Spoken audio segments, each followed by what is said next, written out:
Hello, I am Jack Sperner. I am the designer of Dungeons of Infinity, and I'm going to make a series of videos, hopefully shorter ones, so we're not looking at an hour-and-a-half video. And the first thing I'm going to do is we're going to look at the components of Dungeons of Infinity. And right here we've got a hero board, and I am going to make another video where I go through the details of the hero and the hero cards. That's not this. I'm just going to go over the components of Dungeons of Infinity. So here you have a hero board. There are 10 that come with the base game. You have the sliders where you can set your health, your level, your experience, your power, your defense, and your actions. And like I said, I'll go into much more detail on how these work in another video. So that is the hero board. Then we're going to have a dungeon tile. Here is a dungeon tile, and notice the blue arrow. That blue arrow, it designates how the tile gets laid, and we'll go over that in more detail later. Here's 25. This is 25. These numbers also take a part in the game. And let's go some more components here. Here we have, this is a flood tile. So if this tile were to get flooded, you would place the flood tile on it and you would know it was flooded. Then we have the tile that shows there has been the floor has dropped out. And then we have a tile for lava. There is lava that has overtaken your dungeon tile. And then you have a rope that you can place in the middle so that if you have, say, a floor cave in, you can lay the rope across and now you can go back and forth between all the different places. Now let's go look at the back of the dungeon tile. That's it. That's the simple thing. Now, you stack these together, shuffle them, and like I said, when we actually do a little bit on the intro to playing the game, we'll get in more detail on that. Also on the dungeon tiles, you have the cave-in token. You can use that to put over certain doors if they get caved in, and also on the other side is the door token. Now this door token is used only in the campaigns. It's not used in the scenario games. So there we go. Then you have, I'm going to go ahead and do the room content chart next. It goes from 1 through 25. When you go into a dungeon tile, there's 25. So this would have a mist in it. And this shows here, this is debris, this is a body, this is a chest, and this is mist. And these are the kind of things that can be in these numbered rooms. Next we have, this is a token that you use to keep track. If you want the merchant to go and pick you up something, you can ask the merchant to go get one thing that you don't see in their supply. And this is just, you just rotate this. You have 3 turns, and then after each turn you rotate it until it's at X. And then you know that the item that you wanted has now shown up at the merchant store and you can go get it. Let's go over some more tokens. Here we have 4 tokens. These are to be placed on hero boards and on dungeon tiles. Here we have a health loss token. You lose 3, and both sides of this are the same, so it doesn't matter. So if you run into a tile, you would use this to show that you lose 3 health when you go in there. This is a defense -2 token. Now you get one of these when you run, and you also can get one when you certain things happen in the dungeon. And if you flip it over, it's a defense -1. So that's both sides of it, -2 and then -1. And then this is a stun token. If your hero is stunned, you would put this on your hero board. And then on the other side is the confused token. So you can be stunned or confused. This is a lose action points. You lose 2 action points. If you were to get that, then you put that on your hero board.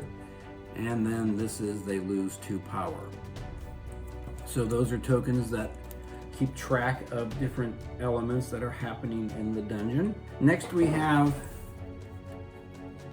room markers. Let's say you are going into a dungeon tile and you want to get out of there, but you want to keep track of what's in there. You would take this and put it on the tile, and then you would take the second one and take the stack of items or whatever is in there, enemies or rewards or whatever, and put that on there so you know that is in this dungeon tile. Then we have these. and they're not in any order, but there are 5 of them. And these are turn order. So if you're playing competitive cooperatively, you would pass these out after you roll for initiative, so it helps you remember what turn you go in. Then we have more tokens that go on the dungeon tiles. These are the chest tokens, so if you go in a tile and discover there's a chest in there, you can place the token there.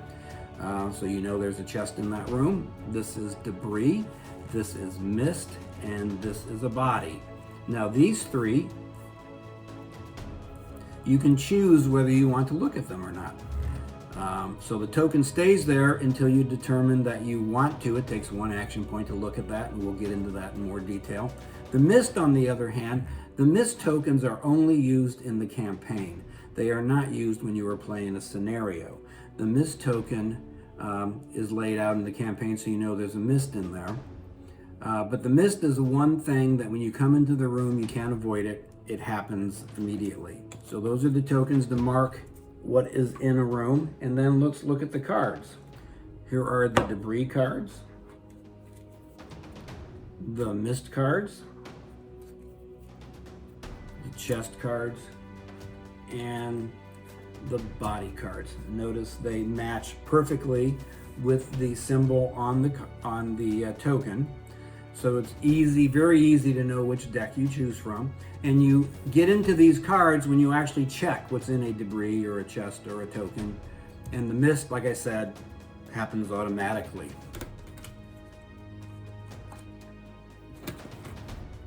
Then these are pretty self-explanatory. These are little health loss tokens that you would put on your enemies as you cause damage to them. There's 1, there's 3, and there's 5.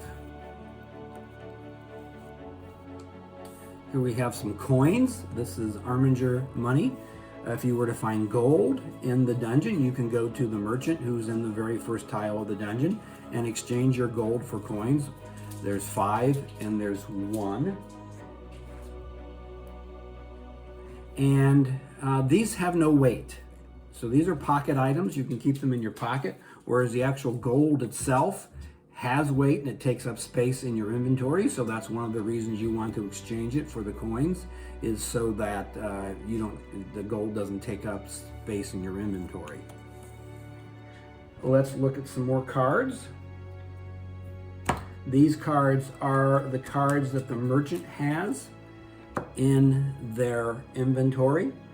You would pick 3 of these. These are item cards and these are equipment cards. Item cards are things like, there's a scroll, health potions, pickaxe, which comes in handy digging out of cave-ins. Equipment, on the other hand, are weapons and armor. A shield, knife. Now these are all basic items, and when you start the game, just so you know, 6 of these and 4 of these are always in the merchant's supply. So there's items, those are equipment. Next we have, this is the reward deck. As you see, this is a majorly large deck. There's a ton of cards here. There's lots of rewards. These are things you find throughout the dungeon.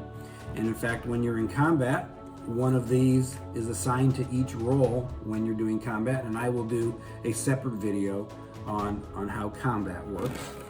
Then we have the enemy decks, and I just did him upside down. These are the backs.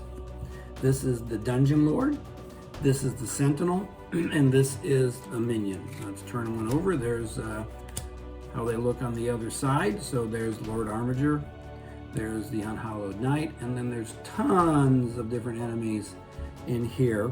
These 2, the Dungeon Lord and the Sentinel, are much more difficult, and the minions are easier enemies to beat most of the time. Dungeon Lords move throughout the dungeon.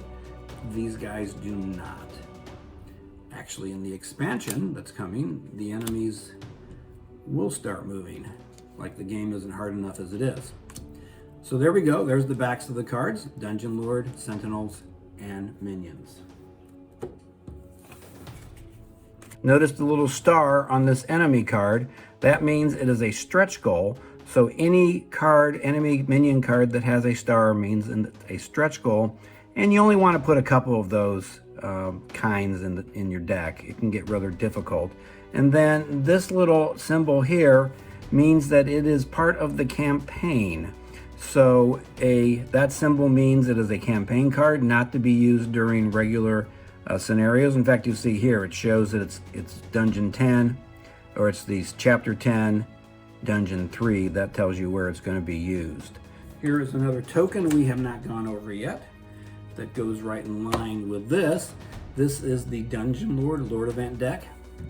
This is the marker, because there are events that happen in the dungeon where you have to draw a Dungeon Lord card when you go into the dungeon or into that room.